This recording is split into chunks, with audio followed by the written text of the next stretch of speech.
Queridos amigos, queridas amigas, sejam todos muito bem-vindos. Vocês estão em mais um domingo de estudo da Sociedade de Estudos Espíritas Casa de Francisco, e hoje estaremos fazendo mais um amigo nosso, que já é nosso irmão. Ele é psicólogo, então ele tem realmente estudado, se aprofundado nas questões da mente humana, e com certeza muita gente deve ter uma ampla curiosidade a respeito das questões mentais, das enfermidades, distonias. Essas palavras elas têm mudado ao longo da humanização dos hospitais psiquiátricos, dos sanatórios do passado, e a gente sabe muito bem que essas palavras elas têm se modificado, visando fazer com que a gente compreenda que a esquizofrenia, que a bipolaridade, que a psicopatia e outros processos de comportamento humano, que são resultados de crises, muitas vezes, do espírito, eles estão sendo, de alguma forma, humanizados, para que a gente os compreenda como processos de percepção, a canalização que eles vivem em relação a determinados problemas e processos que viveram, seja na infância, seja em outras encarnações. Jefferson Vasques se colocou aqui para a gente com muito carinho e a gente agradece bastante. Vamos receber o nosso querido irmão Jefferson Vasques. Meu querido Bom irmão, dia, meu amigo. Você topou com o espiritismo como? Como foi? Como foi esse encontro? Diz aí para a gente. Todo mundo fala do encontro da dor, mas como é que foi o teu encontro? O meu encontro também foi pela dor, viu, meu irmão? Eu não nasci num berço espírita, né? Eu me tornei quando eu tinha 16 anos. Então, após uma dor muito profunda na minha vida, e eu estava ali com a consciência aturdida, comecei em um determinado momento a escutar vozes no meu ouvido, vozes que mandavam eu me matar de diversas formas. E aí fui parar num centro espírita, e lá foi acolhido pelo meu grande amigo, parceiro, Paulo Roberto Prado, e ali ele me acolheu no atendimento fraterno, e foi quando eu entrei ali, Nilton, arrancou assim de mim alguma coisa, sabe? E no sentido que eu estava, aquela angústia. E a partir dali, era o dia que a mocidade estava se apresentando, entrei na mocidade, entrei e comecei. E estou aí há mais de na área da fala, há mais de 7 anos, do movimento há mais de 10, e a gente está aí perseverando, trabalhando para Jesus. Que maravilha. Assim que eu cheguei, meu irmão. Muito bom mesmo, muito bom.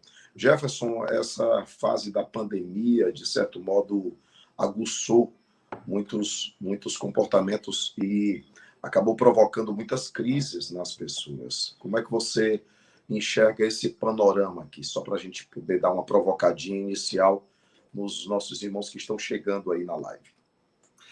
Meu irmão, eu considero essa pandemia, é claro que, inclinando o nosso profundo respeito a todos aqueles que são vítimas, no sentido de que perderam, porque vítima, no sentido da palavra, sabemos, de acordo com a doutrina, de que essa palavra não existe.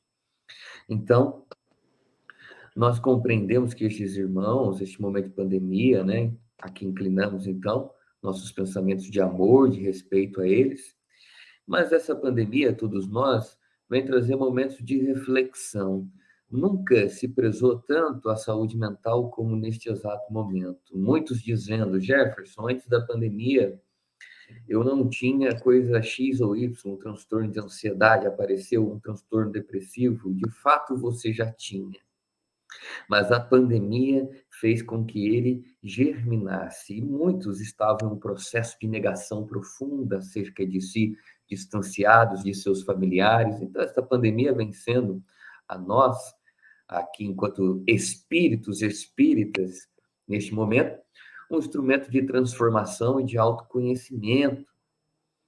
Porque muitos dizem assim, Jefferson, essa pandemia me deu de brinde uma ansiedade. De fato, porque a pandemia traz inúmeros fatores, né? consigo, e um deles é o adoecimento mental.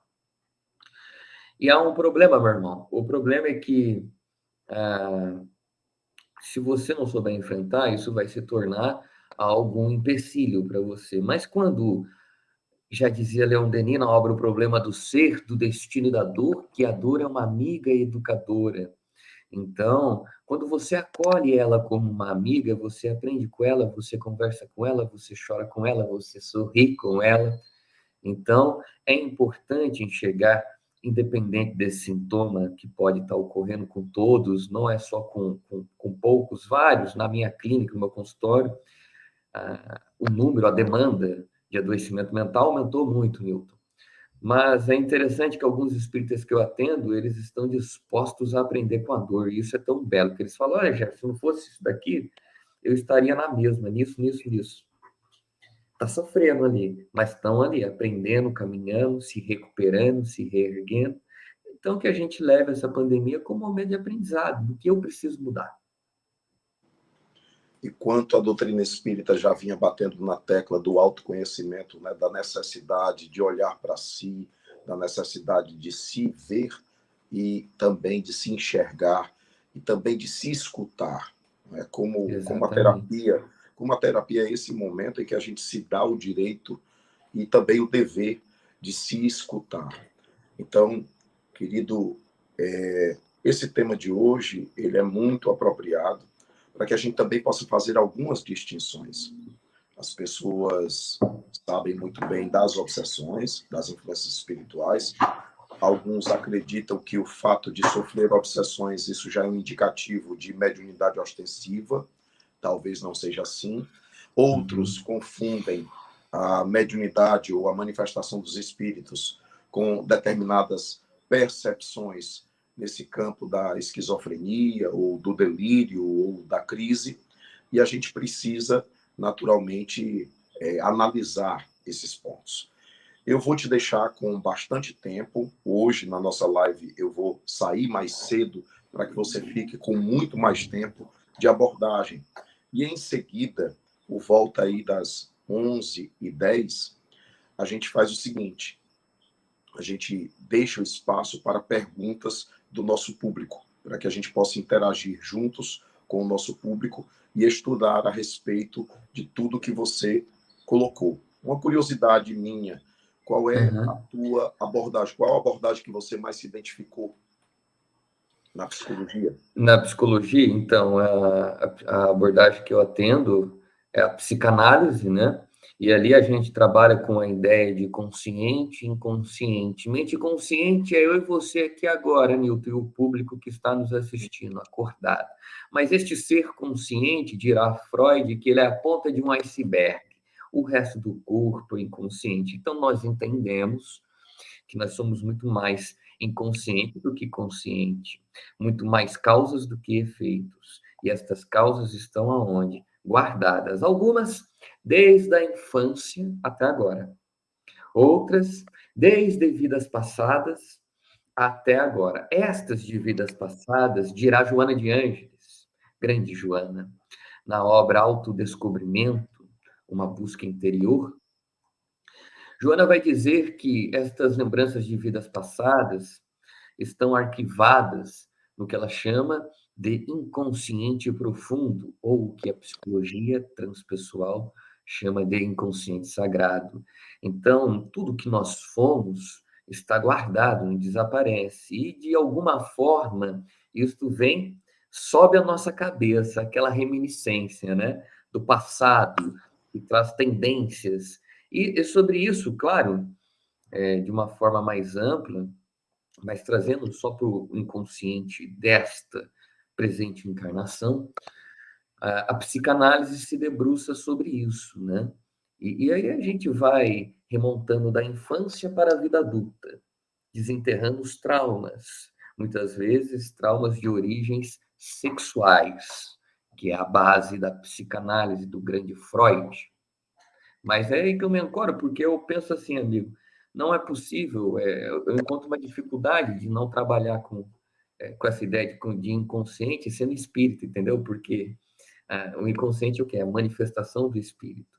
Então, para mim, eu peguei isso. Eu quase fui junguiano, mas aí eu fui para Freud, para dar um peso na balança, que eu já sou espírita, aí deu um peso, né? Aí, a É psicanálise é verdade. extremamente materialista, né? Isso. Aí deu um peso, equilibrou. Legal, muito bom saber, né, desse inconsciente profundo, desse porão profundo dos arquivos mentais, dos arquivos de experiências, que muitas vezes o indivíduo não consegue revelar, mas que se manifesta no corpo, se manifesta no comportamento, se manifesta apesar da resistência que o indivíduo muitas vezes vai oferecer para se curar, inclusive. É o grande desafio do terapeuta é conseguir conduzir isso, porque se o paciente notar que o terapeuta viu, ele vai resistir, ele vai esconder de alguma forma.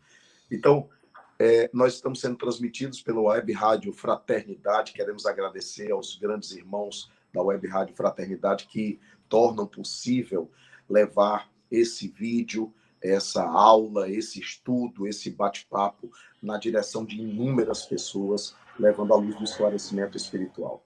Eu realmente sou muito feliz de ser espírita, Jefferson, porque é impressionante como eu já era, assim, muito voltado para estudar biologia, a curiosidade a respeito da biologia, a curiosidade a respeito dos astros e dos planetas e da astrofísica, e daqui a pouco eu queria antropologia.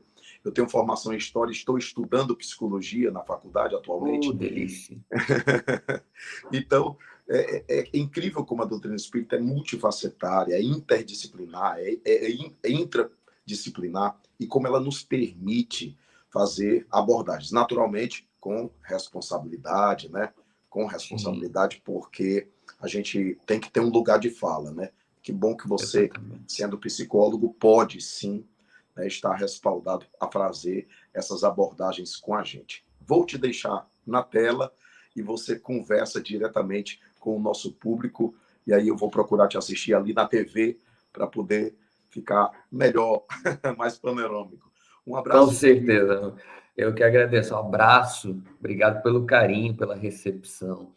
Meus queridos amigos, muito bom dia a todos que estão nos assistindo. Quero mandar meu abraço aí, fiquei sabendo agora da Rádio Fraternidade. Meu abraço a você, companheiro Rubens, grande Rubens. Meu abraço também à companheira Simone, que abriu as portas aí da casa. E aos amigos aí também da FEEC. Um forte abraço.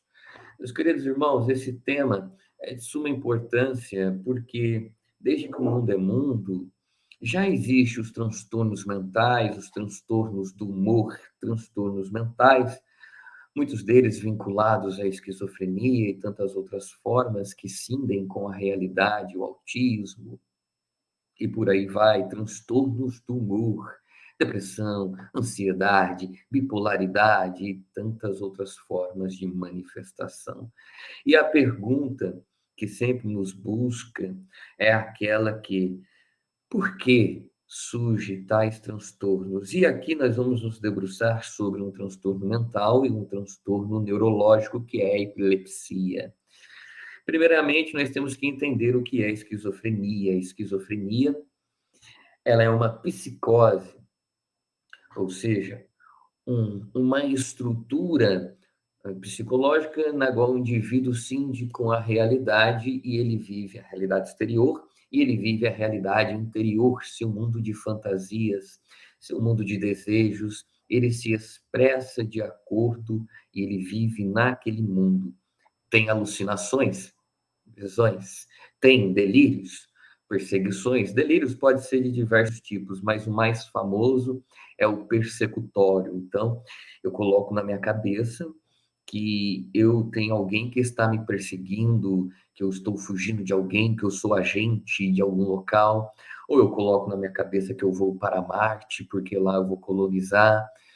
Então, são formas de delírio. E o esquizofrênico, ele está imerso neste mundo alucinatório, porque a alucinação pode ser visual, pode ser olfativa, mas a comum neste tipo de transtorno é a visual. E aqui vai se debruçar, então, a doutrina espírita, né? E, aliás, existem 4 tipos de esquizofrenia: paranoide, hebefrênica, catatônica e diferenciada. A catatônica é de suma importância porque nós vamos narrar um caso posteriormente, que se encontra na obra Loucura e Obsessão, do grande médium baiano, Divaldo Pereira Franco, junto ao querido amigo, o espírito Manuel Filomeno de Miranda. Meus queridos irmãos, então, fazendo esse breve, que aqui não queremos falar de forma complexa, né, mas de uma forma simplória, então a esquizofrenia é o rompimento do indivíduo com a realidade. Ao passo que a epilepsia, ela também, em determinados momentos, o indivíduo se desconecta da realidade. Então, a epilepsia, no primeiro momento, ela pode ser parcial ou total. Ela é um transtorno neurológico. Então, imagine vocês, para vocês ficar mais... Deixa eu pegar o carregador. Isso daqui, imagine vocês. Isso daqui é um neurônio, isso aqui é um outro neurônio. Entre eles existe uma linha de conexão. E esta linha é feita, essa transmissão desses sinais se chama sinapse. Então, esse aqui quer passar um sinal, vem rápido, pum, passa para cá. Há um problema nessa transmissão quando a gente fala de epilepsia, de sinais.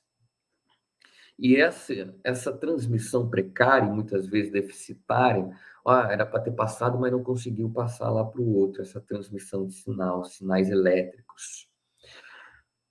Então, o que vai fazer agora? O corpo vai sentir. Determinadas partes do corpo começam a ficar em estado de catalepsia, começa a ter alguns sintomas, né? Determinadas partes do corpo começam a sofrer o efeito dessa falta de sinapse, seja pela falta de movimento e diversas outras coisas, convulsões.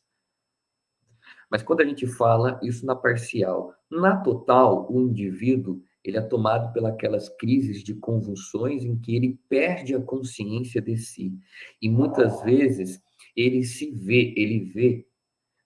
ele sai do corpo físico por intermédio do corpo perispiritual, o perispírito, e ele vê o seu corpo no chão se debatendo. Há muitos relatos epiléticos falando sobre isso. Olha, vejo meu corpo ali quando se debatia, né? Aí demonstra o que também uma emancipação, em alguns casos, do espírito da indumentária carnal. Mas aí surge a questão, Jefferson, o que estes dois, um transtorno neurológico e um mental, tem a ver com a obsessão? Em muitos casos, tem a ver tudo. Porque nós somos seres não carnais, mas espirituais. Somos imortais. E aqui estamos, então, a vida após vida, reencarnação pós reencarnação, experiência pós experiência, nos modificando de dentro para fora, tentando de alguma maneira nos reequilibrar mentalmente, aparar nossas arestas morais, de imperfeições morais. Estamos aqui então tentando evoluir, porque a reencarnação é a lei dos recomeços, a reencarnação é a manifestação do próprio amor de Deus. Isso é magnífico, porque Deus jamais coloca o ponto final. Ele sempre oferta novas possibilidades, novos recomeços. E nós, na condição de filhos pródigos, aqui sempre estamos, então, retornando, caindo em si e tentando caminhar. Todavia, nossos delitos e equívocos, de alguma forma, começam a aturdir, a balançar de dentro para fora nosso espírito e, consequentemente, o nosso corpo. Porque eu sempre me questionei, qual é a causa espiritual da esquizofrenia, por exemplo? E aí, nessa obra fantástica que é Loucura e Obsessão, nós vamos entender o que é ali, né? Vai fazer um aparato ali, obra de extrema relevância a todos nós, sobretudo aqueles que estão na área da saúde mental, porque ela vai mostrar algumas coisas que vêm ocorrendo. Sempre escutei e li nas obras de Joana de Ângeles a famosa consciência de culpa. Então, quando a gente comete um determinado equívoco em vida passada, nós não vamos jogar para essa vida atual, vamos remontar a vidas passadas.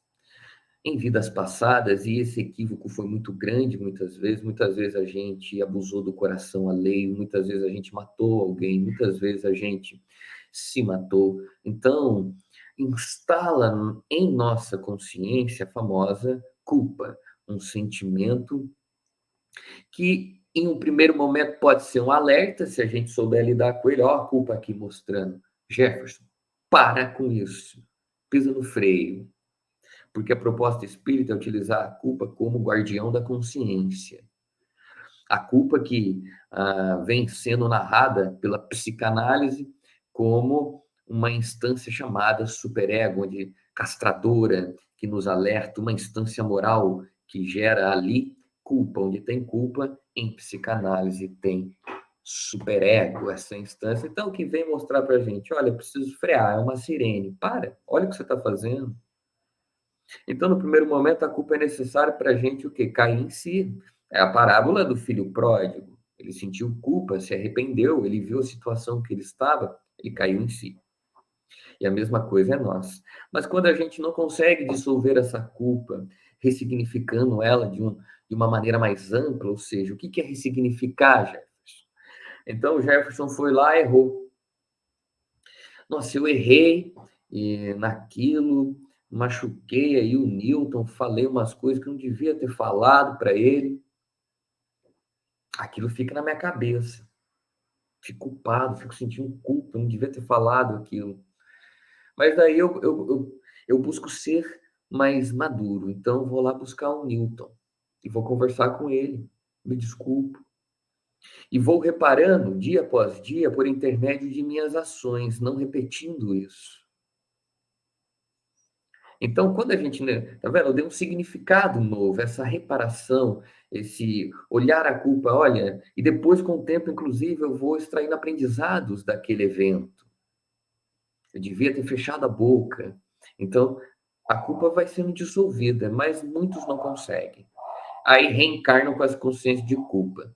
Então, no primeiro momento, dirá Joana, na obra O Homem Integral, que o indivíduo pode deslocar essa culpa, muitas vezes o faz, para os famosos transtornos de ansiedade. Olha lá, a culpa indo já para um transtorno de humor, nessa vida. Então, a gente vê, isso é muito normal.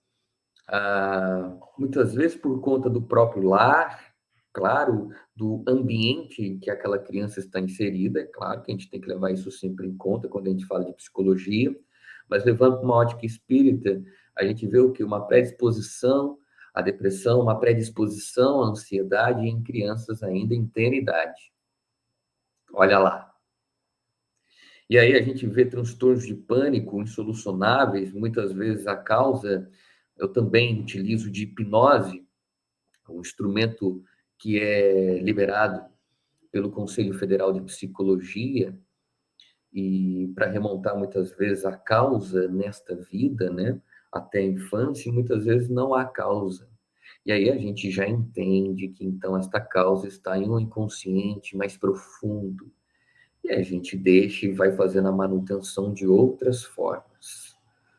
Então, olha só, quando a gente reencarna com uma culpa determinada, a gente já reencarna com uma predisposição a ter transtornos. Olha que profundo. Olha a sacada que a doutrina espírita mostra a todos nós. Ela vem dizer, lide da maneira correta com a sua culpa. Não adianta guardar para você e ficar se culpando, se ferindo. É preciso se perdoar, porque se você não se perdoar, você vai adoecer, seja nessa vida, seja na outra. É preciso dissolver essa culpa. Em Memórias de um Suicida, quantos reencarnam naquela memorável obra psicografada, na minha opinião, inclusive, uma das maiores obras espíritas, porque ela mostra o trabalho da falange de Maria com aqueles espíritos ainda que se encontra em sofrimento. Literalmente, esse trabalho de resgate do lodo à luz, um soerguimento dessas criaturas, trabalho fantástico que não podia ser guiado por outro espírito senão Maria de Nazaré e sua incansável e amorosa falange. Então, ali nós vemos nesta obra psicografada por Dona Ivone, na verdade, foi ditada esta obra, né? Onde Camilo Cândido Botelho, né? Que na verdade foi Camilo Castelo Branco, este espírito que foi um poeta literário e se enveredou pelo caminho do suicídio. Ele vem narrar que muitos são os casos dos indivíduos que não conseguem se desconectar da sua culpa. Espíritos, eles ficam perturbados e eles precisam reencarnar só para tentar aliviar um pouco dessa culpa, porque seu ato feriu não somente a eles, destruiu sua família. E aí, quando eles vêm aqui, eles caem numa culpa profunda. Então, percebam, meus irmãos, que a culpa é de suma importância como a gente vai lidar com ela. Então, quando ela não vai para uma ansiedade, para uma depressão, olha que interessante, ela vai desembocar onde? Lá na esquizofrenia, no autismo e em tantas outras doenças mentais. No capítulo 4 dessa obra, Loucura e Obsessão, que se intitula O Drama de Carlos, então chega num terreiro de Umbanda, porque essa obra ela vai passando por médiuns vinculados à escola religiosa da Umbanda, e ali Dr. Bezerra vai, junto com Manuel Filomeno de Miranda, ajudando algumas pessoas, mas, sobretudo, o Manuel vai aprendendo muitas coisas a respeito das minúcias do trabalho e tudo mais, daquela determinada escola. Mas, sobretudo, o que nos é de suma importância é que chega uma mãe lá, que é a mãe do Carlos, e o filho dela tem esquizofrenia catatônica. E essa esquizofrenia, ela se caracteriza por um indivíduo ele ficar parado, com o olhar perdido, né? Ele fica preso em sua realidade interior, no seu mundo aqui. Então, ele está cindido já com a realidade, ele fica parado, por isso que é catatônica, ele fica parado, olhando.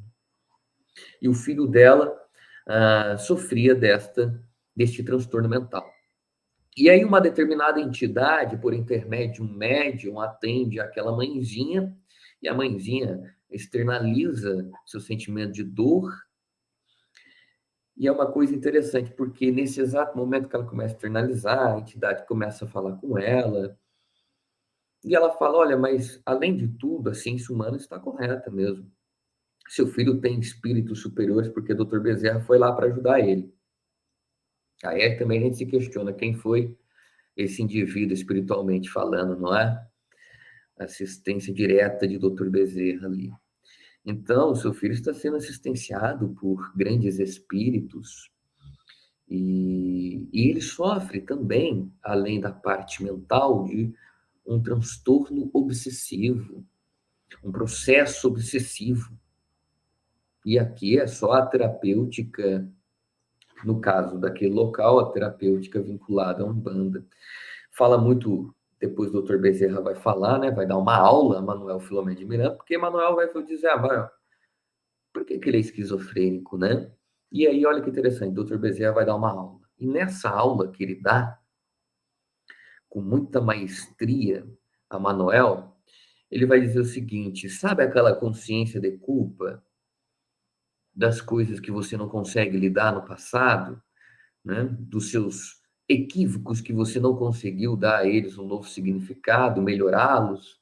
Sei. Então, essa consciência de culpa, ela se manifesta nessa vida atual. E o indivíduo, o espírito, ele sabe que ele vai entrar em contato com essa culpa quando reencarnar. E aí ele utiliza um deslocamento, uma fuga para o caráter esquizofrênico e muitas vezes também para o autismo. Porque daí é uma cisão, um corte, uma clivagem com a realidade. Então não entre em contato com aquela culpa, continuo deixando ela ali. Olha o que o Dr. Bezerra vai narrar. E Carlos, em outra vida, sobretudo na reencarnação anterior, porque pode ser em reencarnações anteriores, mas Carlos foi na reencarnação anterior, posterior a esta, em que ele está Carlos. Então, uma coisa interessante é que ali, Carlos, o Dr. Bezerra vai narrar e ele fala, olha, Carlos utilizou e abusou das virtudes que o sexo e que a energia sexual traz, energia sexual que é a segunda maior força do universo. Só fica atrás da maior de todas, que é o amor. Aliás, a energia sexual é uma manifestação, é claro, conturbada e até mesmo inferior deste amor. Ela possibilita a cocriação em um plano menor, a manutenção da vida, a energia sexual, quando colocada também em outros trilhos de nossa vida, nos esportes, nas artes, em diversas manifestações do gênio também intelectual, na ciência, ela produz grandes efeitos em monumentais obras. Então, quando a gente fala de energia sexual, ou como outros colegas denominam energia psíquica, ela não é só reduzida ao ato sexual. Ela se amplia, é muito mais do que isso. E é interessante que ali Carlos, então, se utilizou de maneira equivocada, ele se entregou a isso, ele machucou muitos corações, ele teve doenças físicas vinculadas às partes íntimas, então ele voltou com aquilo gravado, ele não precisava ter feito aquilo, e ele sofreu muito. E aí, quando reencarnou, ele ia ter que lidar com aquilo, ele ia ter que ver as pessoas que feriu, que machucou, o espírito sente. Por mais que não lembre, ele sente. Laços de antipatia e de simpatia. Livro dos Espíritos já vem falando sobre isso. Então ele fez esse desvio e desembocou na esquizofrenia. Então, aí a gente já começa a entender de forma mais ampla a visão espírita. E aí o doutor Bezerra vai aprofundando, ele vai falando, olha, muitos transtornos vinculados à área mental não têm obsessão. E, aliás, no finzinho, eu posso até relembrar da pergunta, que agora me foge a cabeça. Deixa eu ver se eu vejo aqui, gente. Aqui. Na pergunta 474 do Livro dos Espíritos, as entidades venerandas respondem a Kardec exatamente isso, que muitos dos epiléticos, dos ditos possessos, os possessos que muitas vezes eram os esquizofrênicos ou os indivíduos que estavam cindidos com realidade, não precisavam de algo religioso, precisavam de um tratamento vinculado à ciência humana. Está na pergunta 474, Livro dos Espíritos. Então, o Dr. Bezerra vai relembrar exatamente isso. Que nem todo o transtorno mental, neurológico, então o fulano é epilético, ele é médium. O fulano sofre um processo obsessivo, que daqui a pouco já vou falar sobre isso. Então, ele é médium. Ostensivo, não, propriamente dito. Então, a gente tem que sempre tomar cuidado para a gente não ser generalista. Então, ele sofre de esquizofrenia. Nossa, aquelas alucinações que ele tem, aquelas pessoas que ele vê espírito. Muitas vezes é. O Dr. Bezerra até narra aqui nos começos aqueles delírios, aquelas visões, alucinações, é algo que os obsessores ou o obsessor se aproximando da vítima. Vítima, aliás, né? Aliás, quando a gente fala de obsessor, acho bonito o termo que o obsessor é personal trainer. Eu escutei isso uma vez numa palestra, eu falei, que chique, gente, olha. Porque ele é o cara, quando você sabe que você está sendo obsediado, você vai deixar, muitas vezes, aquela frouxidão moral, a zona de conforto, e vai começar a trabalhar em sua reforma. E você sabe que qualquer desvio seu, ele está ali. E ele vai pegar. Divaldo narra isso, né? O Máscara de Ferro, seu obsessor, né? Ele narra em suas palestras e tudo mais. Então, o obsessor é alguém que foi ferido financeiramente, moralmente, sentimentalmente, por nós em vidas passadas. Nós lesamos ele. Então, é preciso exercer uma ótica sincera, sem tirando essa postura de vítima. Estou sendo obsediado, não sei por quê. Não, você sabe o porquê. Você abriu o campo a este irmão, campo moral. Uma falha moral sua, uma falha moral minha, possibilita o quê? Que o obsessor adentre. Então a gente está lá na sintonia do 4K. Olha lá, o obsessor está na sintonia AM. Ó a diferença. Aí no termo de uma determinada ação, uma determinada atitude, a manutenção de sentimentos negativos faz que a gente desça de 4K para AM. Pum! Pegou. Então, nós abrimos a porta a este irmão que, por vezes, não em todas as vezes, mas que por vezes foi lesado por nós, em outras vidas. E aí o obsessor, ele sabe mexer, manipular, porque o que é um processo obsessivo? É uma interferência que não é benéfica, uma interferência que nos faz que prejudica a nossa vida, uma interferência maléfica de algum espírito. E quando a gente entra propriamente nesse campo, 3 tipos de processos obsessivos que vem sendo narrado no capítulo 23 da obra O Livro dos Médiuns. Pode ser uma obsessão simples, quando o obsessor se coloca e a gente sabe que ele está ali para atrapalhar os nossos trabalhos no campo espírita, trabalho profissional, para atrapalhar a nossa vida no lar. Ele se manifesta, ele se mostra, ele diz: olha, eu vou atrapalhar a sua vida, eu não gosto de você. É muito normal este tipo de obsessão, que também se manifesta em formas de efeitos físicos também em casas. Copo começa a se mover, luz começa a apagar para assustar a pessoa. Então, inúmeros fenômenos acontecem. Obsessão simples. A gente sabe que tem ali alguém, algum espírito, e ele está se mostrando de diversas formas. Há também o processo de fascinação.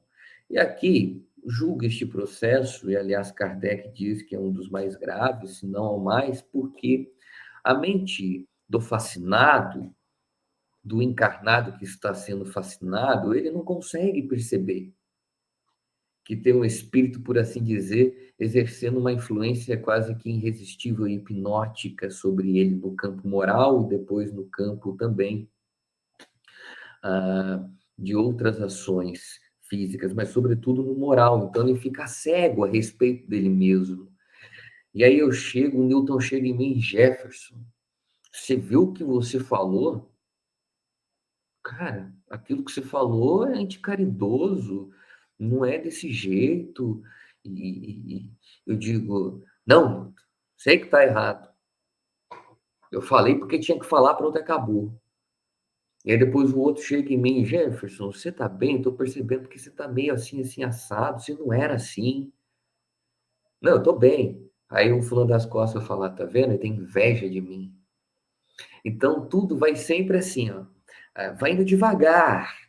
E ali o espírito não quer se mostrar. Ele quer o quê? Não ser percebido. E aí começa a vir as, as, as psicografias, as palavras, as ações mais estranhas. O indivíduo aprova aquilo. E todos que estão à sua volta dizendo a ele, mas ele não vê. Olha o orgulho, olha a vaidade. Né? O orgulho diz que você é perfeito, você não erra, não. Quem erra é os outros. E aí, a gente vai ampliando, então, para a subjugação, que aí é a posse, a famosa, como diz Allan Kardec. Isso sim pode ser considerado uma possessão. É claro que o espírito não vai entrar no corpo, porque isso não existe. Só pode habitar um espírito ali, mas ele se vincula energeticamente, fluidicamente com aquele indivíduo e ele, por assim dizer, toma posse física, muitas vezes, moral também. Então, Allan Kardec descreve, por exemplo, pessoas que estavam andando, caminhando e que se ajoelham do nada, beijam o chão e fazem coisas que moralmente eles sabem que é errado e eles vão fazer. Aí já há uma simbiose profunda do obsessor com o obsidiado. Por assim dizer, tornam-se um. Então, olha que interessante. Muitos são paralisados, param de andar, ficam acamados. Então, este tipo de obsessão é gravíssimo. Perdem consciência a todo momento de si. A gente vê a subjugação se manifestando de diversas formas. E tem a autoobsessão, né? Aliás, Kardec deixa isso em obras póstumas. Mas a dona Ivone do Amaral Pereira, na obra Devassando o Invisível, no capítulo 4, ela vai trazer exatamente a autoobsessão, que é quando o indivíduo mesmo é o obsessor dele. Né? Então, muitas vezes a gente diz, nossa, isso daqui é karma, meu, tá em vida passada. Aliás, karma não é uma palavra espírita, né? É lei de causa e efeito, mas muitos utilizam disso para dizer algo, fatalidade, eu terei que sofrer isso até o fim da minha vida. Muitas vezes são causas atuais. Em termos de psicanálise, o indivíduo está numa repetição de seu passado infantil no agora, ou seja, de seus comportamentos imaturos. E a pessoa fala assim, o famoso dedo podre, né? O fulano tem dedo podre nas escolhas que ele faz no campo sentimental, amoroso. Será? Energeticamente, nós atraímos aquilo, os indivíduos encarnados e desencarnados com os quais nos afinizamos. E mentalmente, nós procuramos aquilo no que nos comprazemos. Então, será? Olha lá, eu agindo sem pensar, olha lá, causas atuais aqui. Mas a gente importa esses 3 tipos, sobretudo o último tipo, que é a subjugação. Então, o espírito sempre vai conduzindo a gente olhando no nosso desejo central. O obsessor vai olhar o desejo central. Isso está escrito na obra Ação e Reação, capítulo 8, onde Lionel vai dar uma aula de obsessão. Né? Existe uma escola, existem escolas, né? A Escola dos Vingadores, especializada em treinar espíritos para obsediar, para se vingarem. E aí eles agem no desejo central. Então, nós temos inúmeros desejos. E há desejos que vibram em maior frequência. Imaginem vocês que nós somos uma antena. Essa antena emite sinais e capta sinais.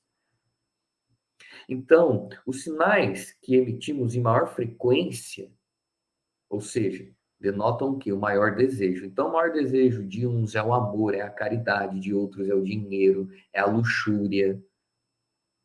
Então, por aí vai. E o espírito vai mexendo ali. Porque o obsessor não coloca nada em nós que nós não temos, ele só mexe. Ele vai mexendo. E ele sabe como mexer. Eles têm um profundo conhecimento dos saberes psicológicos, eles sabem como movimentar. E aí, na subjugação, que a nós é de suma importância, vamos para a epilepsia. Primeiro, na subjugação, que é a posse do indivíduo, muitas vezes física, não somente moral, há um caso que é de suma importância, que está lá na obra, Nos Domínios da Mediunidade, capítulo 9. André Luiz vai narrar a respeito de Pedro, que era o encarnado, e Pedro tinha um obsessor que o seguia. E Pedro tinha algumas crises, muitas vezes epiléticas. Em um determinado ponto ali, para aprendizado do André Luiz, deixam que o obsessor entre naquela área, naquela ala hospitalar. E aí, quando o obsessor chega, Pedro estava tranquilo, assim, ó, sadio. O obsessor chega e começa a gritar. e ele vem no aparelho cerebral de Pedro. Pedro estava encarnado. E ele começa a gritar, e na medida que ele grita, xinga de todos os nomes possíveis Pedro. André Luiz fala que tem uma energia, que uma espécie de uma massa cinzenta tomou a cabeça de Pedro. E na hora que isso acontece, Pedro cai no chão. Pum! E ele começa a ter uma crise epilética total, convulsiona, torce os braços, ficam endurecidos, perde consciência de si, enquanto o obsessor está ali xingando, subjugando ele, jogando nele seus sentimentos de ódio, de raiva. E aí, quando ele é afastado, a crise passa. Olha que interessante. Outra vez, tive aqui na própria cidade de Taubaté um confrade que disse que seu pai tomava um remédio para epilepsia e ele falou: olha, eu vou na missa, vou melhorar e vou deixar, se Deus quiser, de tomar remédio. E ele foi, começou a se melhorar e certo dia rezou, né, para Deus e largou os remédios. E a partir daquele dia ele parou de ter crise. Então, essa crise epilética que esse irmão tinha, assim como a de Pedro, a causa era um obsessor. A causa era um obsessor. Mas há crises epiléticas que não, é expiação, porque muitas vezes, quando a gente fala de epilepsia, o indivíduo teve alguns traumatismo craniano, algum tipo de morte violenta em outra vida. Então, reencarna com essas predisposições mentais, né? No caso, cerebrais, a ter a epilepsia, né? Mortes violentas aí, um suicídio, onde ele teve um traumatismo craniano e reencarna com isso. Não só suicídio, tá, gente? Diversas outras causas. Vamos colocar tudo é suicídio, né? Mas, então, diversas outras causas. Mas aí, muitos casos são obsessões. Relembremos também daquela cura do jovem possesso epilético, que se encontra no Evangelho de Lucas, capítulo 9, versículos 37 a 43. Né? O pai chega, procura Jesus, fala: olha, os teus apóstolos não conseguiram curar o meu filho, que sofre, que tem convulsões, que cai no chão, que ora está na água, ora está no fogo. E aí Jesus dá um puxão de orelha nos discípulos e ele chega e fala: saia dele, para a entidade que estava obsediando aquele menino. E aquele menino estava tendo crise epilética, aquela convulsão, e todos aqueles sintomas passam, porque imagina a autoridade moral de Jesus. Então Jesus ordenou e pronto, saia dele. Aquele homem que estava louco, né? Segundo os olhos da sociedade, passagem que se encontra também na Bíblia, onde havia uma legião de obsessores obsediando aquele indivíduo. Quem foi aquele indivíduo? Um general de guerra, provavelmente. Ou algum outro indivíduo que torturou milhares de pessoas.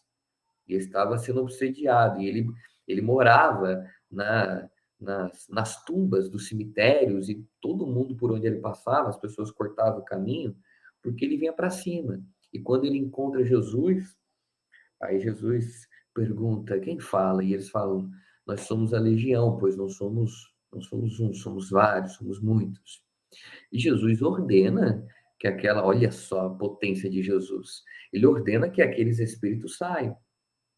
E quando sai, aquele indivíduo recupera a consciência de si. Olha lá, transtornos mentais.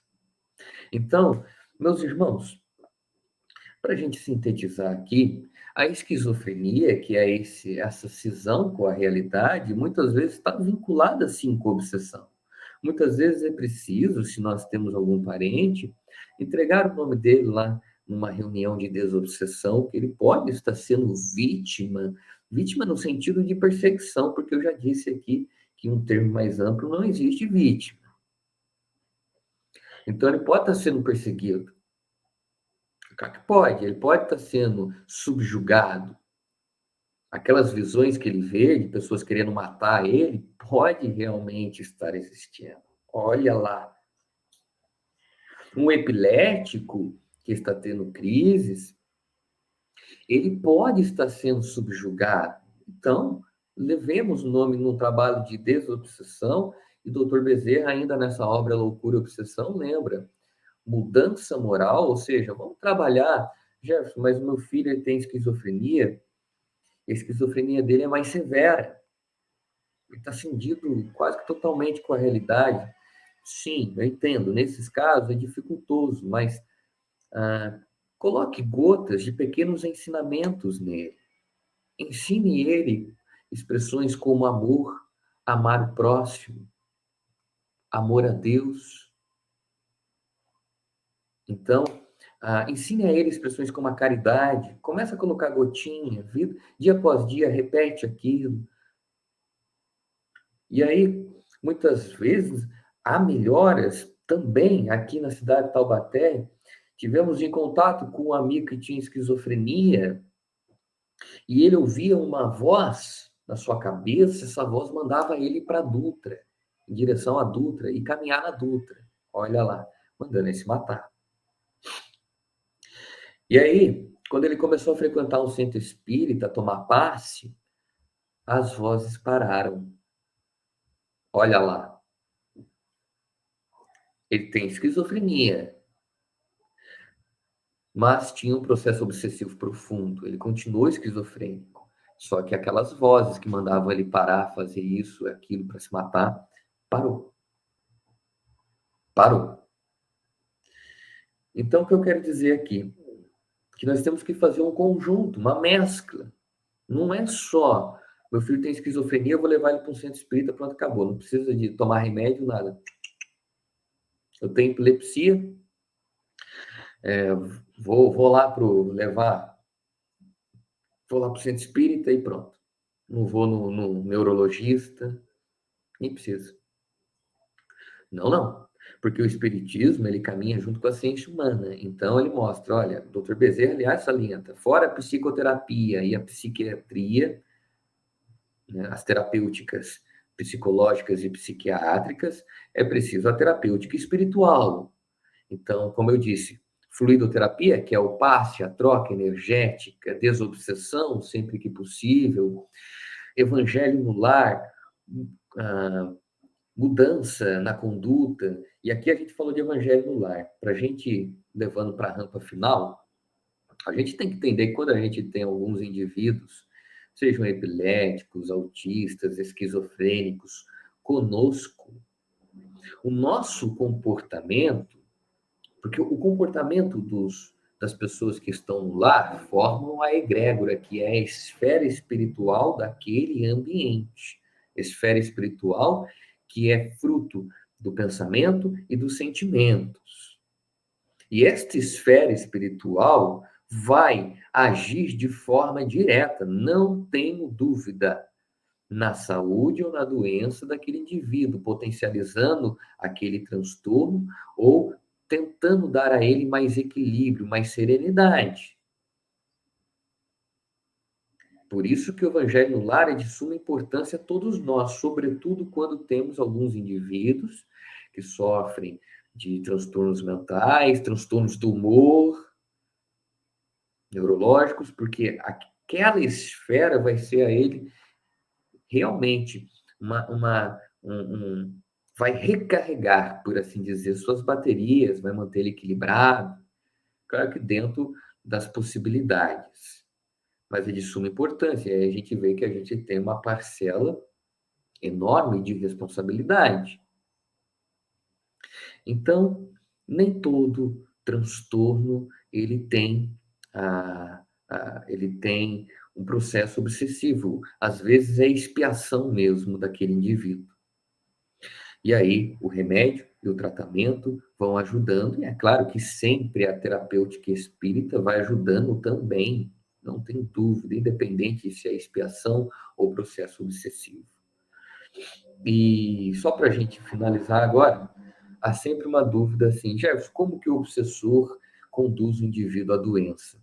Numa memorável obra que se chama Por que Adoecemos, da Associação Médica Espírita, nessa obra fantástica, tem um capítulo lá que se intitula Epilepsia e Obsessões. E nesse capítulo em específico, o médico, porque são vários autores, o médico responsável por esse capítulo vai escrever, ele vai dizer, ele vai montar, bonitinho, que ele monta algo bem didático a nós e bem prático para a gente ver. Então, a gente tem aqui o espírito. E o espírito, como eu disse, a depender de suas ações, ele reencarna com predisposições. O perispírito é marcado com predisposições a determinadas enfermidades. E aí o obsessor, sabendo disso, olha só como o obsessor a gente pensa que ele é burrinho. Não é? Ele sabe disso. E ele vai o quê? Ele vai primeiro mexer no desequilíbrio mental. Ele quer que a gente se desequilibre emocionalmente, porque se desequilibrando emocionalmente, a saúde física se desequilibra também. Saúde física se desequilibrada, aquela área onde temos a propensão para um adoecimento se torna vulnerável. E é aí que o próprio espírito vai somatizar naquela área uma determinada doença, um determinado transtorno. Então, o nosso objetivo, então, é sempre tratar dessa parte emocional, porque o desequilíbrio abre a porta não somente para a doença, para obsessões, ele vai afastando pessoas, o desequilíbrio emocional. Imagina, fulano ali, a gente não sabe se pode ficar com ele, porque tem pavio curto. Então, a gente fica até assustado, a gente não sabe como ele vai estar, ele é imprevisível. Então, a gente começa a se isolar. E fora isso, começa a arranjar dificuldades reencarnatórias posteriores. Desde já, a gente vê que indivíduos descontrolados, muitas vezes, eles possuem, quando não transtornos, inúmeras doenças. Quando negam a si mesmos, negam quem são também, quando estão em um profundo processo de negação. Eu olho o argueiro que está no olho do outro, para negar a trave moral, de vícios morais que está em mim.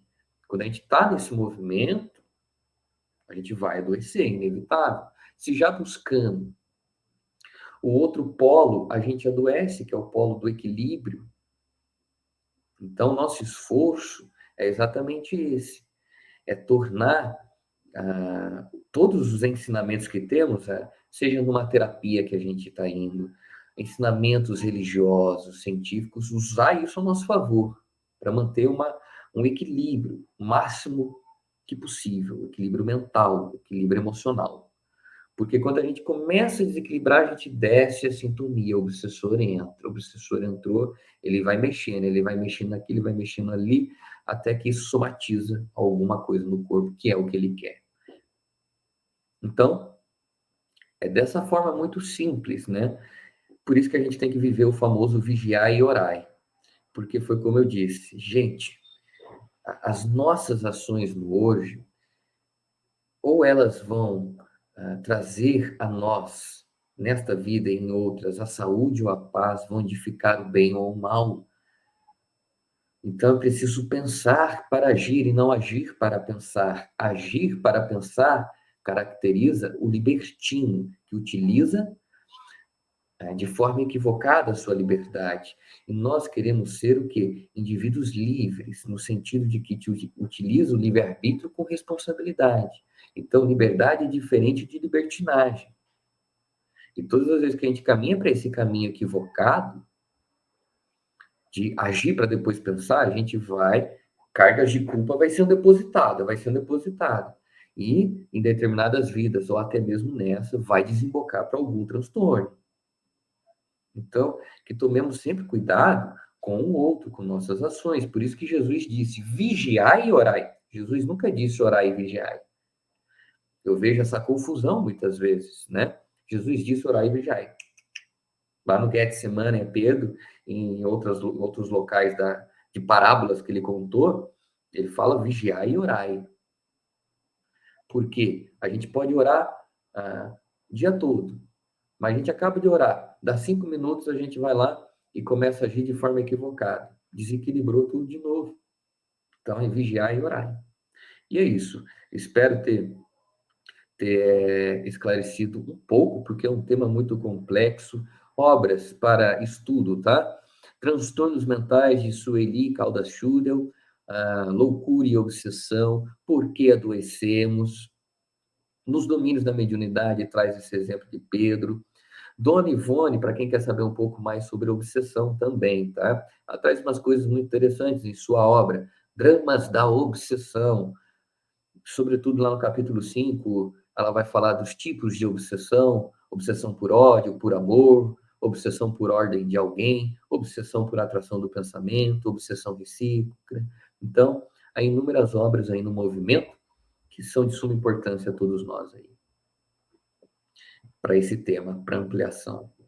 Newton, fique à vontade aí, quando quiser.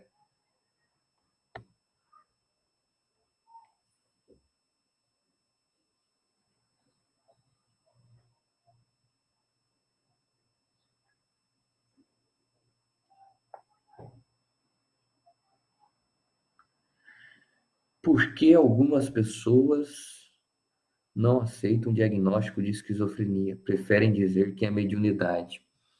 Manuela de Lima, pergunta muito pertinente. Olha, minha irmã, pergunta 780 da obra O Livro dos Espíritos, do Livro dos Espíritos. Vai dizer que o maior, pergunta, verdade, pergunta 785 da obra O Livro dos Espíritos, vai dizer que o maior empecilho para o progresso da criatura é o orgulho e o egoísmo. Porque há uma conotação, muitas vezes, que as pessoas querem ser ou o herói ou a pessoa perfeita. Eu não tenho isso. Isso quem tem é outra pessoa. Eu? Capaz, não. Isso daqui é mediunidade, não é esquizofrenia. Meu filho ter isso? Meu filho é médium. E muitas vezes não é. Muitas vezes não é. Muitas vezes ele está sofrendo de um transtorno mental, uma vertente ali esquizofrênica ou outra coisa do tipo. Muitas vezes não é. Então, o que faz a negar, não tem dúvida, é o orgulho, porque o orgulho é o sentimento que não deixa que o indivíduo se aceite a si mesmo ou aceite aquele que está com ele da forma que ele é. É claro, quando a gente fala aceitar o outro da forma que ele é, não é aceitar os erros no sentido que há erros que são astronômicos e que ferem a todos que estão em um ambiente, prejudicam a nós, não é desse erro que eu estou dizendo. Quando eu digo aceitar o outro como é não moldá-lo ao nosso desejo. Então, quando a gente fala eu não sou isso, não sou aquilo, é preciso tomar cuidado. Olha com carinho, vai fazer um laudo. E esquizofrenia e mediunidade é uma coisa assim, é um abismo entre ambas, no sentido de que as diferenças são muitas. O médium, por exemplo, ele é uma pessoa normal, no sentido mental.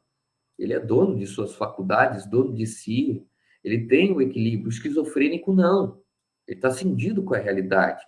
Muitas vezes a gente vê esquizofrênicos com comportamentos, eles ficam isolados, assim, olhar aéreo, marcha esquizofrênica, anda de um lado para o outro.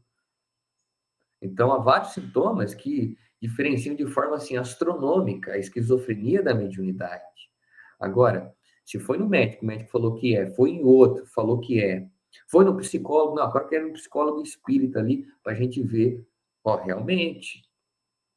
Então, por que não aceitar? Mas é o orgulho e o egoísmo que fazem com que nós continuemos negando a quem somos.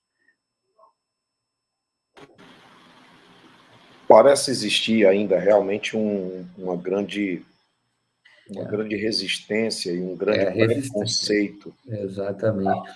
O Newton, uma coisa interessante que você falou, que é fruto da psicanálise, há uma resistência. O Freud coloca isso em seus textos, a cura. Ele se indaga, por que que os indivíduos têm uma resistência a se curar? Então, e a gente vê isso na clínica de forma exuberante, pessoas que têm resistência para largar o sintoma, ou porque tem um ganho secundário com o sintoma, ou porque muitas vezes tem também não consegue se olhar, se aceitar. né? Então, eu sou perfeito, eu não sou assim. Então, essa coisa de sempre eu não sou assim, é o outro, a gente tem que tomar cuidado. A gente não pode ficar também se culpando, um negócio doentio, obsessivo, mas a gente não pode também ficar colocando culpa no outro, porque o progresso é individual. Mas é isso, em suma, Manuela, essa resistência, aceitação, é orgulho. Muitas vezes também surge também de um desconhecimento. Vamos deixar claro aqui, não é só orgulho e resistência, surge também de um desconhecimento a respeito de leis que regem os nossos caminhos. Por exemplo, como eu diferencio esquizofrenia de mediunidade? Eu falei aí já. É bem diferente. É algo muito diferente. Esquizofrenia de mediunidade é um abismo entre ambos. Né? Na própria expressão física do esquizofrênico. Bom, eu tenho uma pergunta aqui que muitas pessoas costumam fazer, que é relacionada com o fato de alguém já reencarnar com essa, digamos, carência de determinadas substâncias neuroquímicas e, de repente, esse alguém, ele acaba se tornando um serial killer, por exemplo. Então, as pessoas perguntam por quê?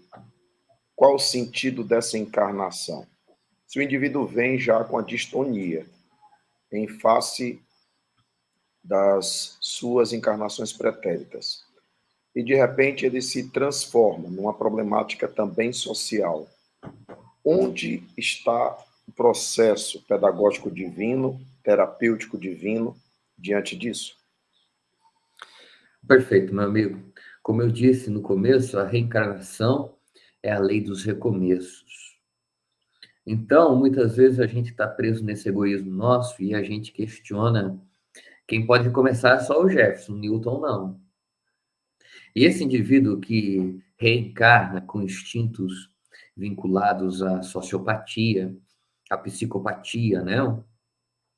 Nomenclaturas aliás, esses nomes agora não são mais utilizados, transtorno dissociativo, são outras formas, dissociativo não, transtorno antissocial, se não me engano, depois confirmo, posso estar equivocado, mas esses instintos de sociopatia, psicopatia, é um espírito que há séculos está aí nesse caminho, né, de matar aos outros, seja porque começou de uma forma defendendo sua pátria e depois se estendeu e quis mais, tem sede por sangue, e agora reencarna para tentar domar essa sede, civilizar essa busca pelo prazer, porque ele sente prazer em ferir as pessoas, em matar as pessoas.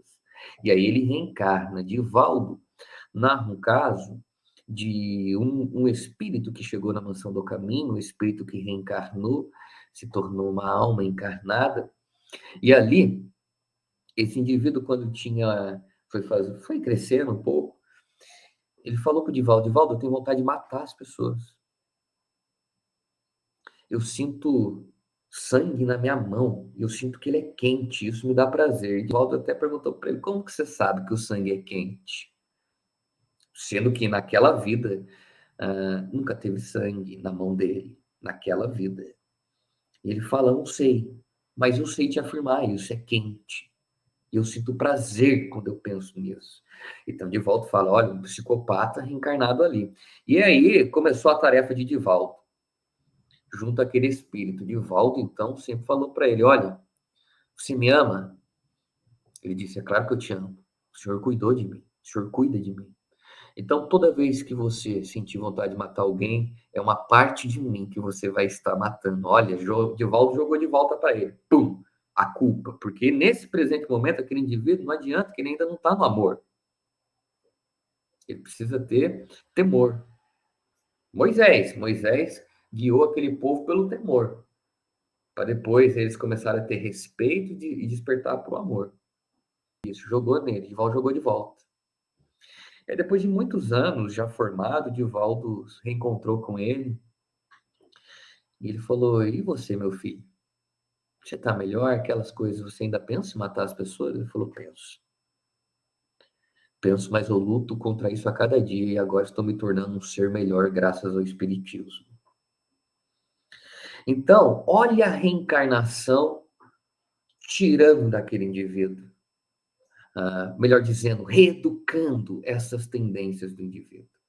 É para isso que serve a reencarnação, porque Deus ama o palestrante, Deus ama o seguidor fiel, Deus ama aquele que está na cadeia, preso. Ele ama todos de forma igualitária. É claro que, dependendo de nossas ações, nós nos distanciamos dele, mas ele ama a todos. Então, olha esse exemplo do Divaldo, é um exemplo claro de uma reencarnação de ouro, que tanto ele foi mandado para quem? Para Divaldo Pereira Franco. Lançou na mão dele. Tó!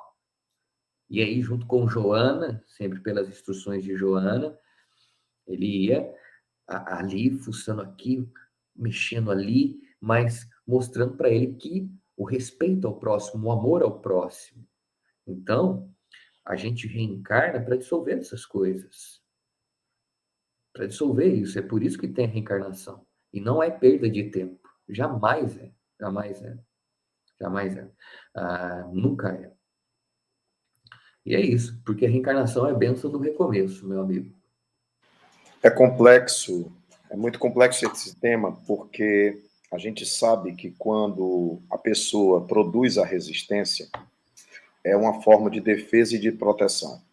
Porque algumas pessoas acham que o distúrbio é só um mal, mas o distúrbio é a válvula de escape, o distúrbio é uma espécie de... é uma forma de compensar determinado drama que ele não dá conta, determinado problema que ele não dá conta. Então, aquilo vai para o corpo, aquilo vai para a atitude.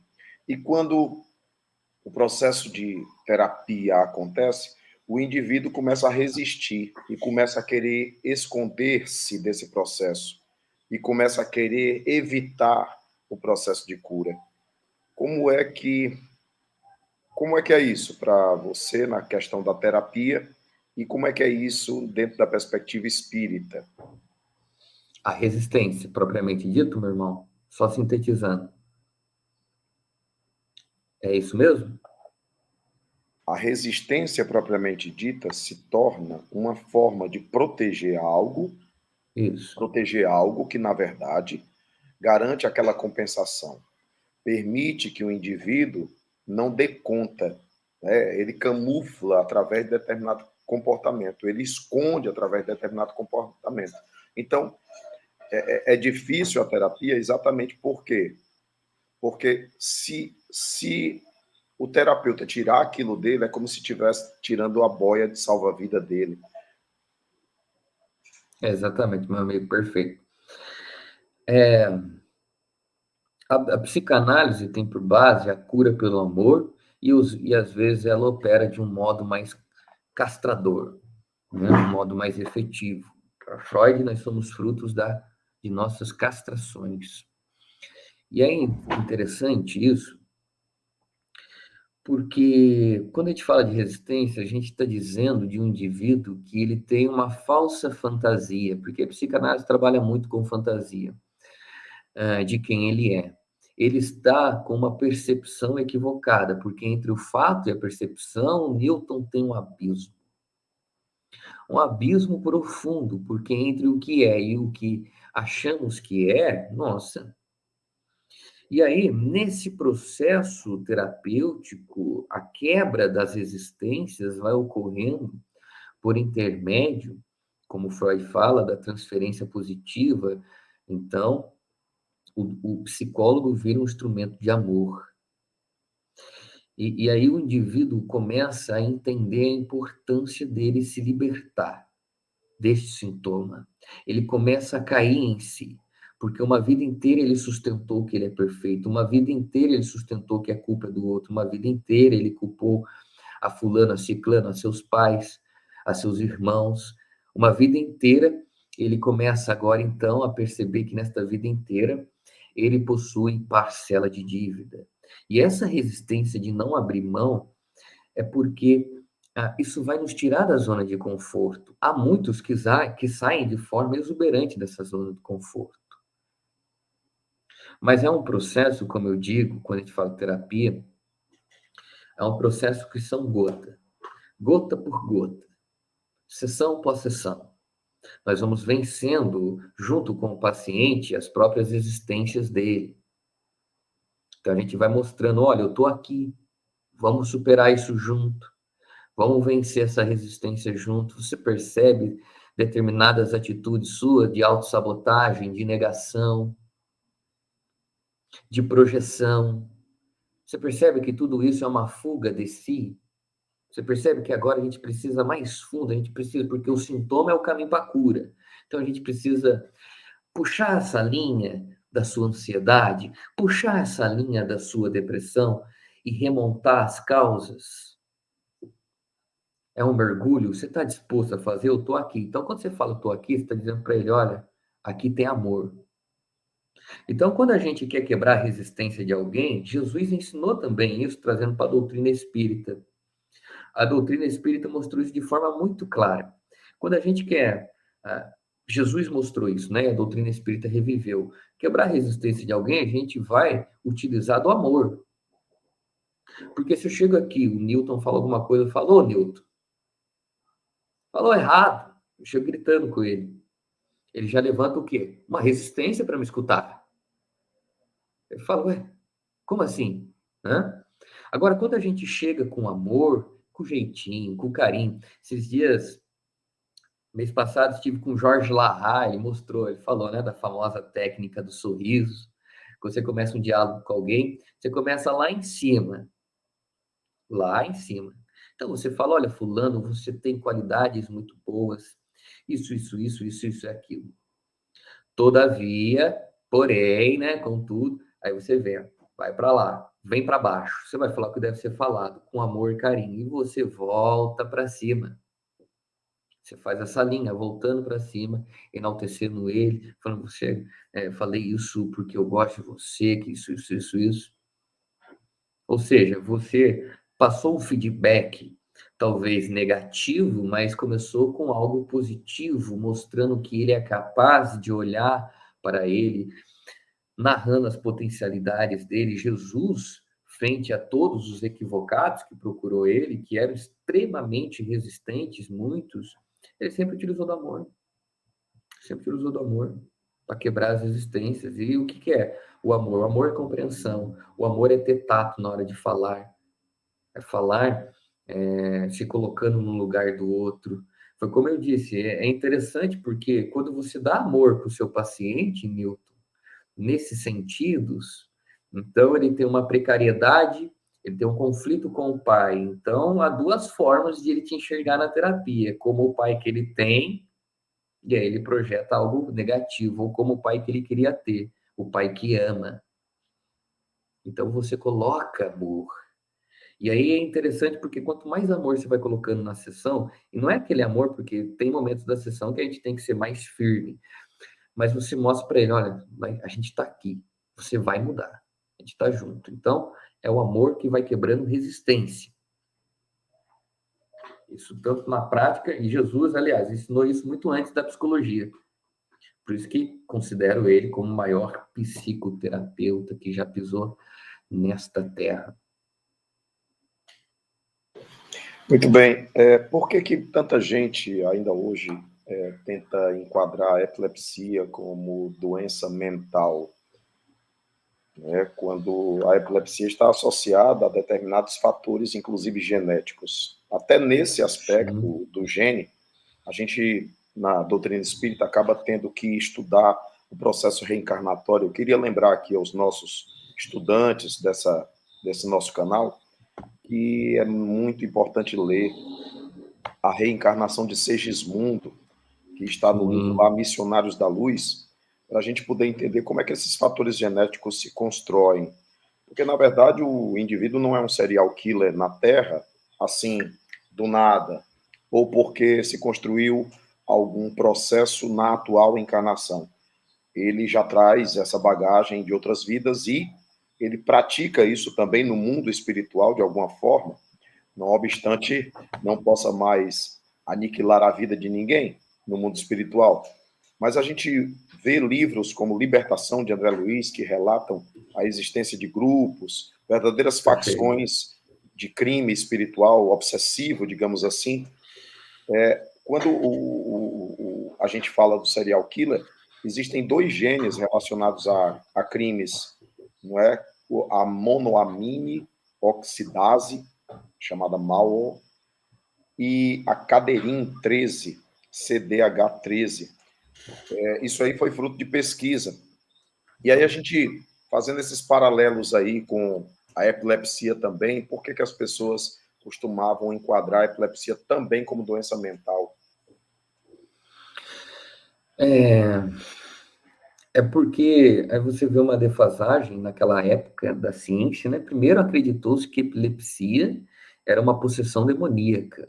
Quando a gente remonta as causas dos primórdios, a gente vê que então ela era tida como uma possessão demoníaca. Uma entidade tomava aquele indivíduo, jogava no chão e fazia convulsionar, perder a consciência de si.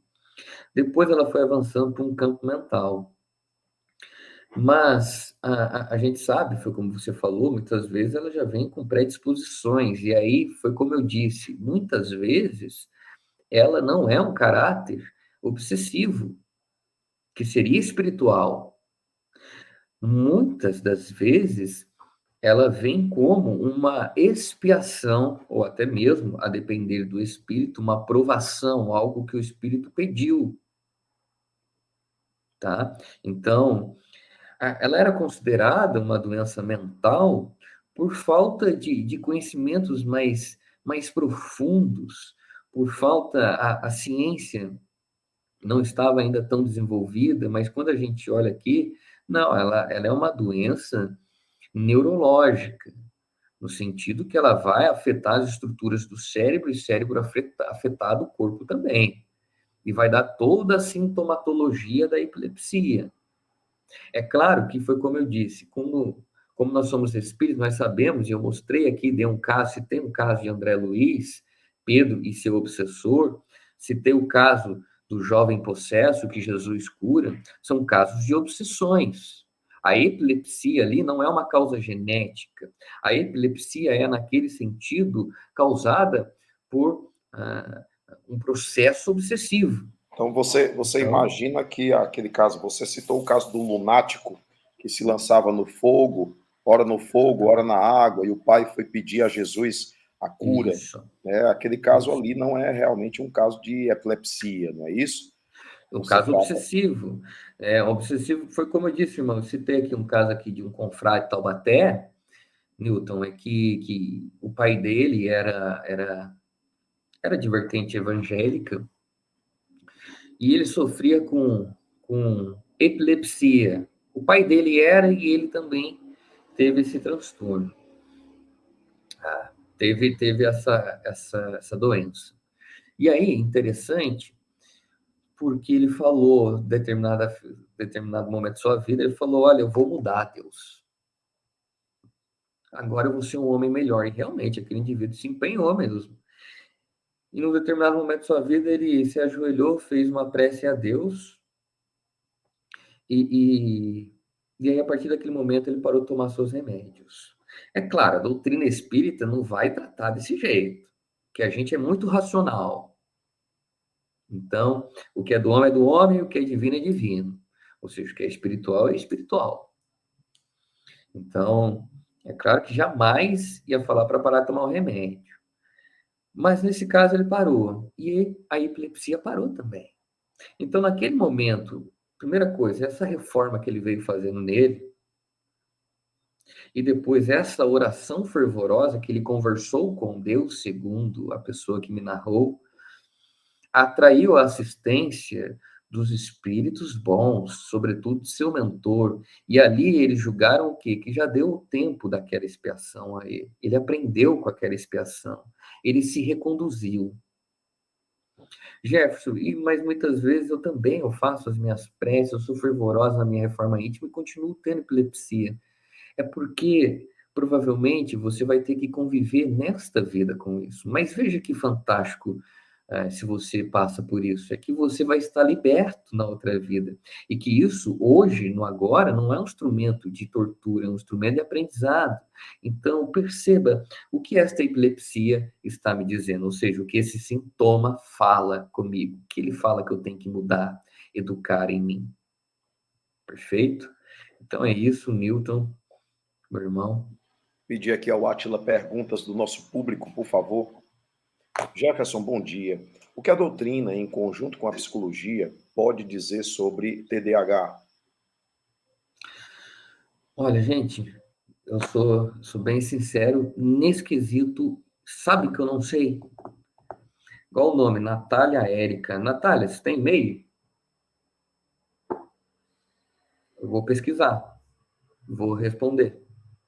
Se você quiser deixar o seu e-mail, Natália Érica, eu respondo para você, tá? Porque realmente eu acho que é algo profundo, né? TDAH, um transtorno que ora se manifesta por um déficit de atenção ou de hiperatividade, ou ambos, né? Pode ser inúmeras causas, mas para falar de forma mais específica, eu preciso estudar, minha irmã.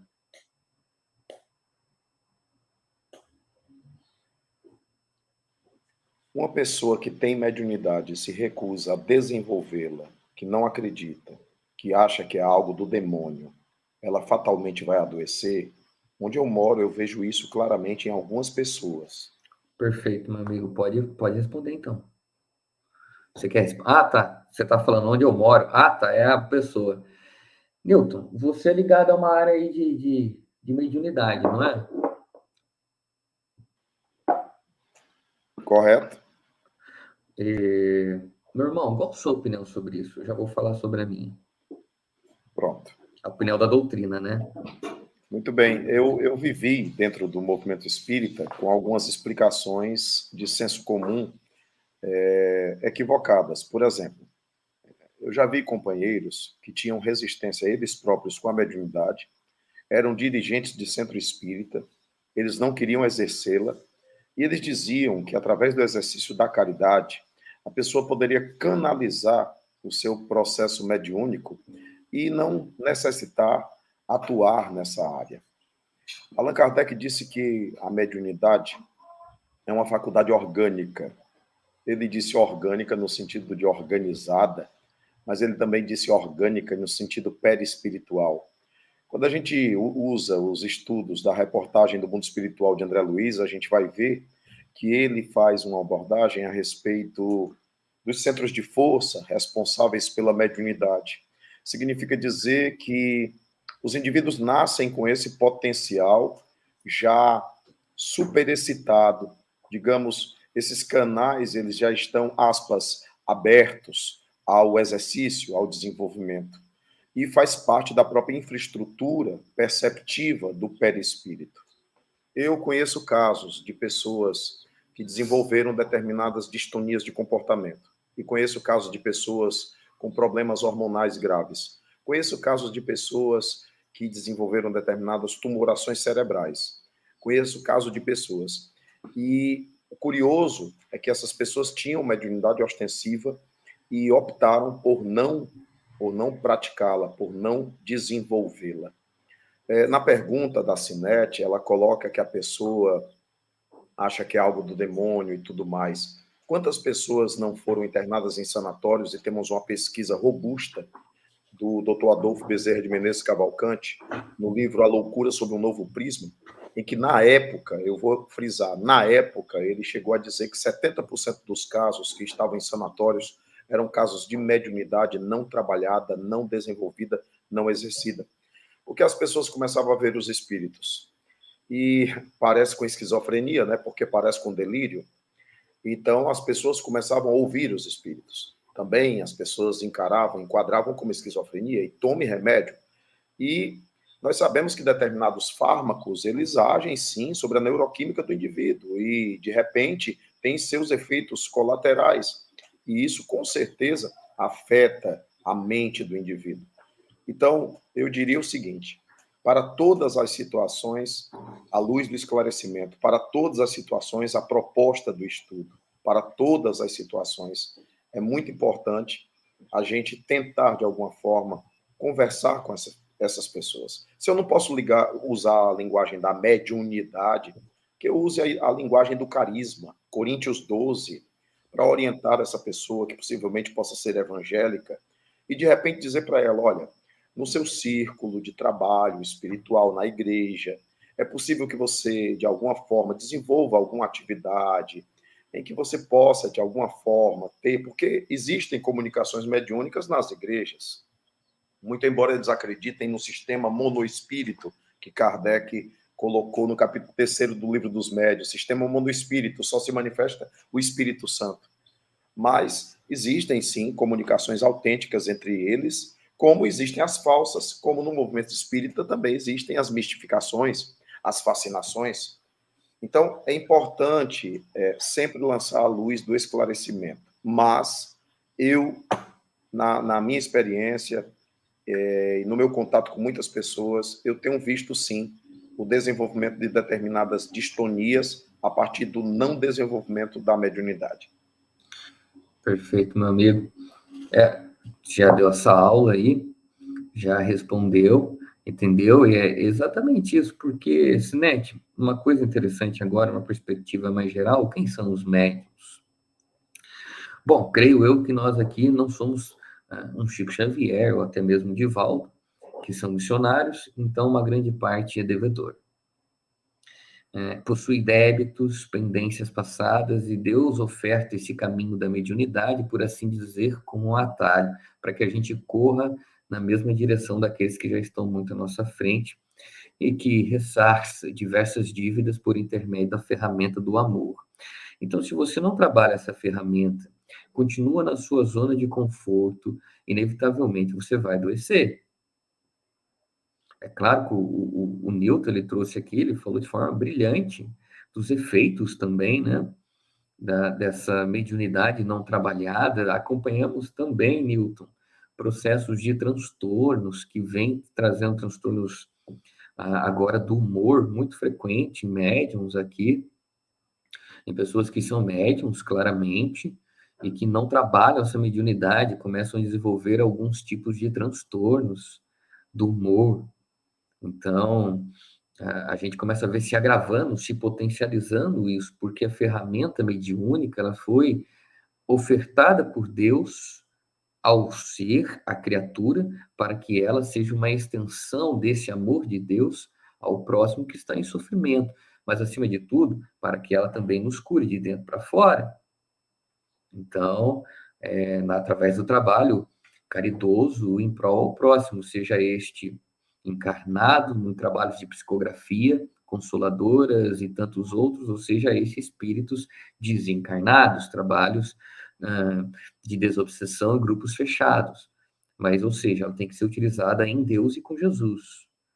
Então, ela nunca é do demônio. Existem vários, quando a gente pega a história, Maomé, quando foi psicografar o Alcorão, se colocou no fundo de uma caverna e ali começou a escrever de forma febril, como relembra Leon Denis na obra Invisível. Psicografia, Moisés, psicografia, psicofonia.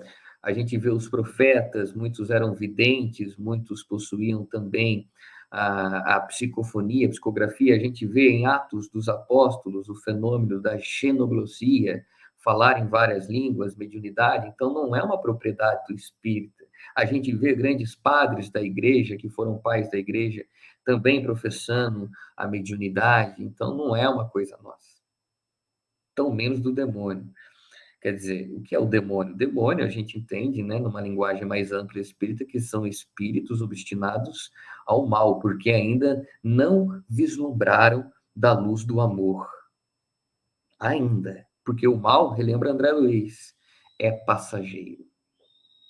Então, minha irmã, é isso. Corre o risco de possíveis adoecimentos em síntese, né, Newton? Corre o risco. Como podemos perceber se um esquizofrênico está em um delírio próprio da doença ou pode haver alguma influência obsessiva? Ó, primeira coisa, de forma mais clara, se tiver um médium vidente, na casa, no ambiente, no local que você estiver, principal maneira. Se não, vidente ou de psicofonia também. Se não, é muito simples, ele está em crise, né? Você vai e faz uma prece por ele, faz um evangelho para ele, dá um passe nele e aquilo para, calma. É claro, ele poderia estar, assim, com uma presença ali de um obsessor, claro. Principalmente se passou de forma direta, ele se acalmou, pode ser. Sumiu as visões, pode ser. Como pode não ser, é uma linha, como eu disse, muito tênue, muito tênue.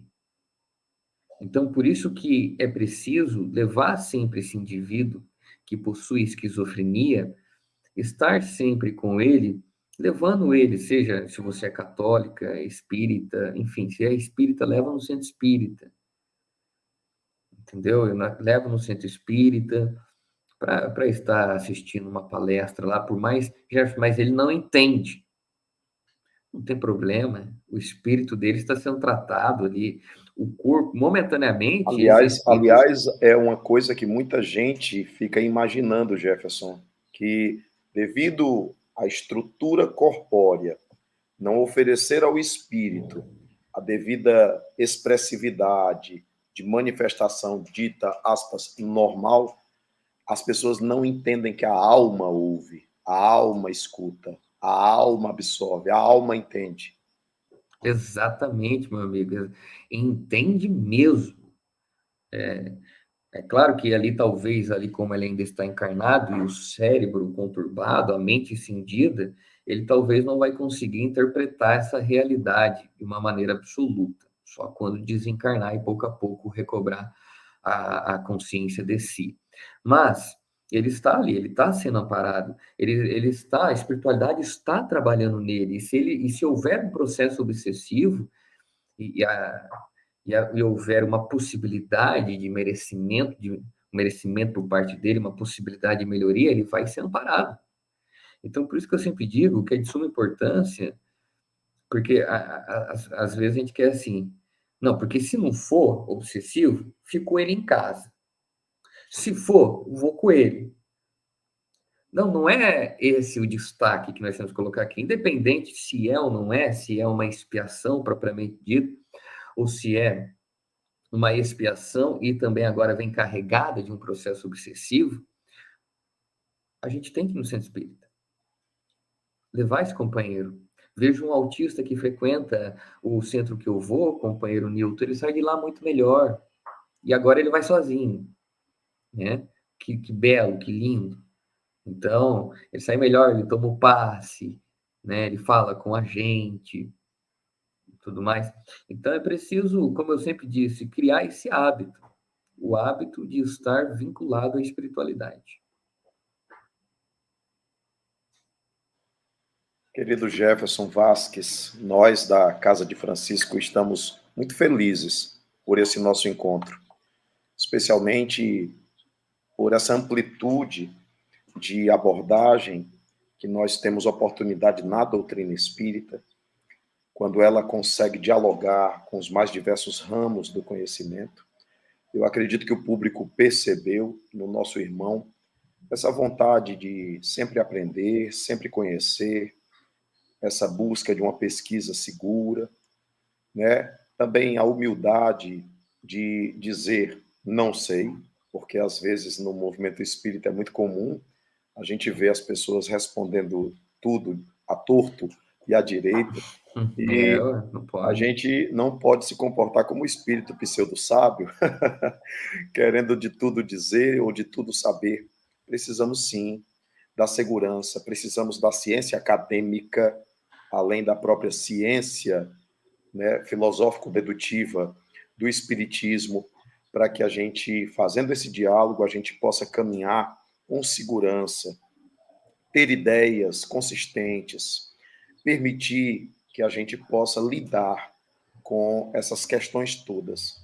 Se nós fôssemos parar para pensar em todas as neuroses, psicoses ou perversões, se a gente fosse parar para pensar em tudo isso, nós nos veríamos enquadrados em algum deles, se não nesta vida, noutra existência corpórea. De fato, todos nós trazemos uma bagagem, um passado espiritual, e esses arquivos mentais, alguns deles estão vivos, outros estão resolvidos, outros estão adormecidos simplesmente. As ocorrências da vida podem vir a despertar isso de dentro de nós, e aí a gente tem um comportamento que parece que a gente está brigando com o Jefferson Vargas, mas na verdade a gente está brigando com alguém do passado. Na verdade, a gente está respondendo a alguém ou a alguma circunstância que a gente viveu noutra vida.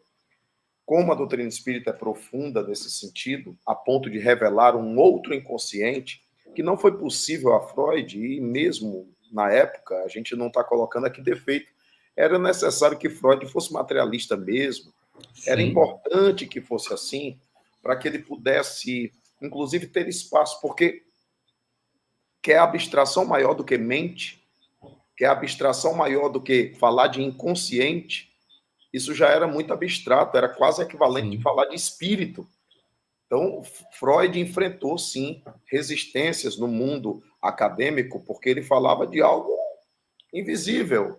Ele falava de um aparelho psíquico que não era visível aos psiquiatras, aos psicólogos. Efetivamente, não era. E inaugurou, sim, um ramo de conhecimento estrondoso, extraordinário.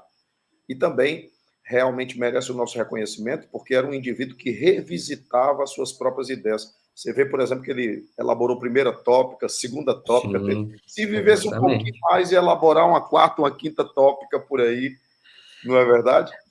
Então, o velhinho, suas ele palavras era aí, suas palavras finais aqui, por essa etapa, por esse momento, porque com certeza nós vamos te trazer mais vezes para estar com a gente. Nesse caso, bendita pandemia que fez com que a gente distante se aproximasse e tivesse acesso a tanta gente boa como você.